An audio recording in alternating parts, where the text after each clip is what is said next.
मुकदमे की पेंडेंसी और बैकलॉग न्यायपालिका के समक्ष बहुत बड़ी चुनौती है। इस समस्या को प्राथमिकता देकर सभी हितधारकों को समाधान निकालना है। मुझे ये जानकर प्रसन्नता हुई है कि इस सम्मेलन के एक सत्र में केस मैनेजमेंट से जुड़े कई आयामों पर चर्चा हुई है। मुझे विश्वास है कि इस चर्चाओं के व्यवहारिक परिणाम सामने जरूर आए। मैंने देखा है कि गांव का गरीब आदमी कोर्ट कचहरी जाने से डरता है और बहुत मजबूरी से ही अदालत की न्याय प्रक्रिया में भागीदार बनता है। अपनी स्थापना के बाद के पिछले 75 वर्षों के दौरान भारत के उच्चतम न्यायालय ने विश्व के सबसे बड़ी लोकतंत्र की न्याय व्यवस्था के सजग प्रहरी के रूप में अपना अमूल्य योगदान दिया है। उच्चतम न्यायालय ने भारत के न्याय शास्त्र यानी जूरिस्प्रूडेंस को बहुत सम्मानित स्थान दिलाया है। इसके लिए उच्चतम न्यायालय सहित भारतीय न्यायपीठ से जुड़े वर्तमान और अतीत के सभी लोगों के योगदान की मैं सराहना करती हूँ। उच्चतम न्यायालय के 75वें वर्ष के उपलक्ष्य में तैयार किए गए फ्लैग और इंसिग्निया का विमोचन करके मुझे बहुत प्रसन्नता हुई है। इसमें उच्चतम न्यायालय का ध्येय वाक्य यतो धर्मः ततो जयः अंकित है। महाभारत में इस काव्यांश का उल्लेख कई बार हुआ है। इसका भावार्थ है कि जहाँ धर्म है वहाँ विजय है। धर्मशास्त्र नैतिकतापूर्ण आधारभूत नियामक सिद्धांतों के लिए प्रयुक्त होता है। धारणात् धर्म इत्याहु धर्म धारयति प्रजा, अर्थात जो सभी व्यवस्थाओं को धारण करता है यानी आधार देता है वो धर्म कहलाते हैं। धर्म ही प्रजाओं का आश्रय देता है। ये कहा जा सकता है कि न्याय और अन्याय का निर्णय करने वाला सभी न्यायालय धर्म क्षेत्र है। जिसकी तरफ धर्म अथवा न्याय हो उस पक्षकार को विजय सुनिश्चित कराना ही उच्चतम न्यायालय का ध्येय वाक्य है और इसीलिए भारत की पूरी न्यायपालिका का आदर्श वाक्य भी है। मुझे ये जानकर प्रसन्नता हुई है कि अपनी स्थापना के 75 वर्ष पूरे होने के अवसर पर उच्चतम न्यायालय द्वारा ऐसे अनेक कार्यक्रम आयोजित किए गए हैं जिनसे हमारी न्याय व्यवस्था के प्रति लोगों का विश्वास और जुड़ाव बढ़ा रहे हैं। ऐसे आयोजन के लिए मैं भारत के मुख्य न्यायाधीश के नेतृत्व में सक्रिय उच्चतम न्यायालय की पूरी टीम की सराहना करती हूँ। देवियों और स्वजनों, न्याय के प्रति आस्था और श्रद्धा का भाव हमारी परंपरा का हिस्सा रहा है। हिंदी के महानतम कथाकार मुंशी प्रेमचंद की एक कहानी पंच परमेश्वर लगभग सभी भारतीय भाषाओं और अंग्रेजी में भी उपलब्ध है। इस कहानी में गांव के लोग जिस व्यक्ति को सरपंच बनाते हैं उसके विचारों को मैं उद्धृत करना चाहती हूँ। वो कहता है, मैं इस वक्त न्याय और धर्म के सर्वोच्च आसन पर बैठा हूँ। मेरे मुंह से इस समय जो कुछ निकलेगा वो देववाणी के सदृश है और देववाणी में मेरी मनोविकारों का कदापि समावेश ना होना चाहिए। मुझे सत्य से जो भर भी टालना उचित नहीं है। मुंशी प्रेमचंद कहना चाहते हैं कि न्यायाधीश को न्याय करते समय निष्पक्षता की उच्चतम क्षमता विकसित करनी चाहिए। हमारे देश के प्रत्येक न्यायाधीश हर एक जुडिशियल ऑफिसर्स पर सत्य, धर्म और न्याय की प्रतिष्ठा करने का नैतिक दायित्व है। जनमत के स्तर पर यह नैतिक दायित्व न्यायपालिका का दीप स्तंभ है। दूध का दूध और पानी का पानी करने का निर्खिर विवेक आप सबसे अपेक्षित है। देवियों और स्वजनों, मुझे ये जानकर प्रसन्नता हुई है कि उच्चतम न्यायालय ने 29 जुलाई से 3 अगस्त तक विशेष लोक अदालत सप्ताह का संचालित किया। मुझे विश्वास है कि ऐसे उपयोगी कार्यक्रम की श्रृंखला में आयोजित ये राष्ट्रीय जिला न्यायपालिका सम्मेलन न्याय सबके द्वार तक पहुंचाने के लक्ष्य को प्राप्त करने में सहायक सिद्ध होगा। मुझे लगता है इसी तरह के आयोजन हर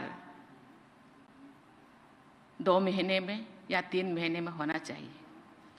हमारे पास इतने सारे पेंडेंसी है, शायद ऐसे करने से उस तरह के समस्या से हम आहिस्ता आहिस्ता दूर कर सकते हैं। जनपद स्तर के न्यायालय ही करोड़ों देशवासियों के मस्तिष्कों में न्यायपालिका के छवि निर्धारित करते हैं। इसलिए जनपद न्यायालय द्वारा लोगों को संवेदनशीलता और तत्परता के साथ कम खर्चों पर न्याय सुलभ कराना हमारी न्यायपालिका की सफलता का आधार है। देवियों और सज्जनों, मुकदमे की पेंडेंसी और बैकलॉग न्यायपालिका के समक्ष बहुत बड़ी चुनौती है। इस समस्या को प्राथमिकता देकर सभी हितधारकों को समाधान निकालना है। मुझे ये जानकर प्रसन्नता हुई है कि इस सम्मेलन के एक सत्र में केस मैनेजमेंट से जुड़े कई आयामों पर चर्चा हुई है। मुझे विश्वास है कि इस चर्चाओं के व्यवहारिक परिणाम सामने जरूर आएगी। हमारी संविधान में पंचायतों और नगरपालिकाओं के माध्यम से स्थानीय स्तर पर लेजिस्लेटिव और एग्जीक्यूटिव निकायों की शक्तियों और उत्तरदायित्वों के लिए प्रावधान किया गया है। क्या यही प्रावधान इन्हीं के समतुल्य स्थानीय स्तर पर न्याय व्यवस्था के बारे में भी सोचा जा सकता है? स्थानीय भाषा तथा स्थानीय परिस्थितियों में न्याय प्रदान करने की व्यवस्था करके शायद न्याय सबसे द्वार तो पहुंचाने के आदर्श को प्राप्त करने में सहायता होगी।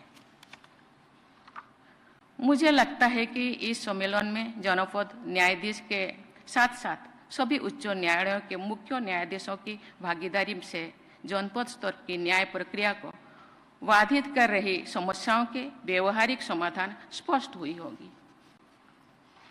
मुझे बताया गया है कि हाल के वर्षों में जनपद स्तर पर न्यायपालिका की इंफ्रास्ट्रक्चर, सुविधाएं, प्रशिक्षण एवं मानव संसाधन की उपलब्धता में उल्लेखनीय सुधार हुआ है, लेकिन इन सभी क्षेत्रों में अभी भी बहुत कुछ करना बाकी है।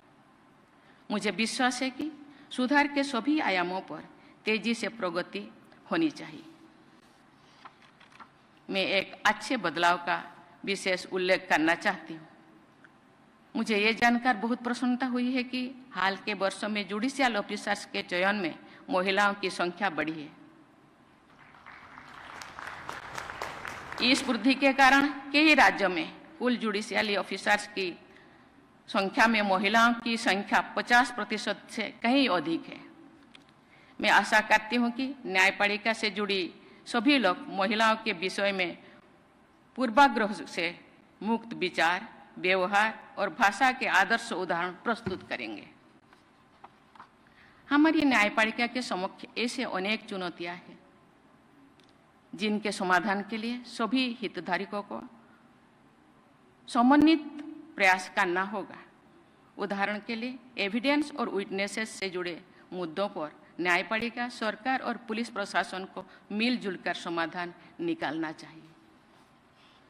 देवियों और सज्जनों, ये हमारे सामाजिक जीवन का एक दुखद पहलू है कि कुछ मामले में साधन संपन्न लोग अपराध करने के बाद भी निर्भीक और निश्चत घूमते रहते हैं।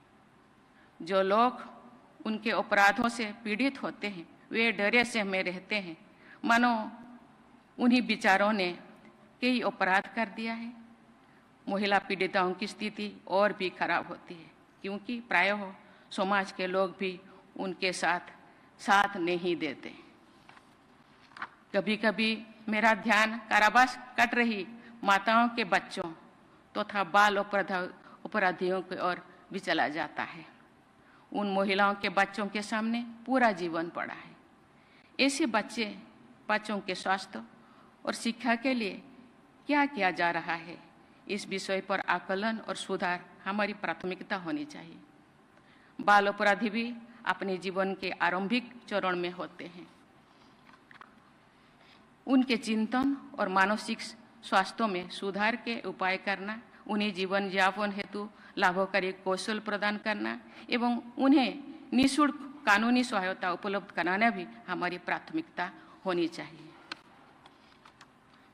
मैंने देखा है कि गांव का गरीब आदमी कोर्ट कचहरी जाने से डरता है और बहुत मजबूरी से ही अदालत की न्याय प्रक्रिया में भागीदार बनता है। प्रायः वो अन्याय को चुपचाप सहन कर जाता है, क्योंकि उसे लगता है कि न्याय के लिए लड़ना उसके जीवन को और अधिक कष्टमय बना सकता है। उसके लिए एक बार गांव से दूर अदालत तक जाना ही बहुत बड़े मानसिक और आर्थिक दबाव का कारण बन जाता है। ऐसी स्थिति में बार बार तारीख देने यानी स्थगन की संस्कृति अर्थात कल्चर ऑफ एडजर्नमेंट से गरीब लोगों को जो कष्ट होता है उसकी कल्पना भी बहुत से लोग नहीं कर पाते। इस स्थिति को बदलने के हर संभव प्रयास किया जाना चाहिए। हम लोग व्हाइट कोट हाइपरटेंशन के बारे में जानते हैं और सुनते हैं। बहुत से लोगों का ब्लड प्रेशर हॉस्पिटल का वातावरण में बढ़ जाता है। मुझे लगता है कि इसी तरह सामान्य व्यक्ति का तनाव कोर्ट कचहरी के वातावरण में भी बढ़ जाता है। इसका अध्ययन करके इस स्थिति को शायद ब्लैक कोट सिंड्रोम का नाम दिया जा सकता है।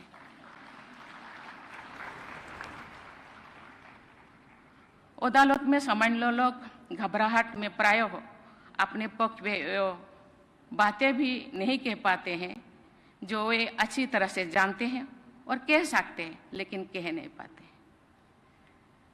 जो बलात्कार जैसे जघन्य अपराध के मामले में न्यायालय के निर्णय एक पीढ़ी के गुजर जाने के बाद आते हैं तो सामान्य व्यक्ति को लगता है कि न्याय प्रक्रिया में संवेदनशीलता कम है। मैं आपको एक बार में कही थी कि गांव के लोग, गरीब लोग अदालत से नीचे से ऊपर तक जितने न्यायाधीश है सबको भगवान मानते हैं, क्योंकि वहां जस्टिस मिलता है। साधारण में एक कहावत है, भगवान के घर देर है लेकिन अंधेरा नहीं। लेकिन देर कितने दिन तक, कितना देर हो सकता है? 32 साल, 12 साल, 20 साल, 10 साल? हम लोगों को सोचना चाहिए। तब तक जिसको न्याय मिलेगा 32 साल के बाद शायद उनके चेहरे से मुस्कान ही खत्म हो जाएगा, जिंदगी ही खत्म हो जाएगा। इसके बारे में बहुत सी गहरे से सोचना चाहिए। मुझे ये देखकर बहुत प्रसन्नता हुई है कि उच्चतम न्यायालय ने भारतीय नागरिक सुरक्षा संहिता के उस प्रावधान को रेट्रोस्पेक्टिव इफेक्ट से लागू करने का आदेश दिया है, जिसके तहत पहली बार अभियुक्त हुई तथा नियम अधिकतम कारावास की 1/3 अवधि काट चुके लोगों को जमानत पर रिहा करने की व्यवस्था की गई है। मैं आशा करती हूँ कि आपराधिक न्याय की नई व्यवस्था की इसी तत्परता के साथ लागू करके हमारी न्यायपालिका न्याय के एक नए युग का सूत्रपात जरूर करेंगे।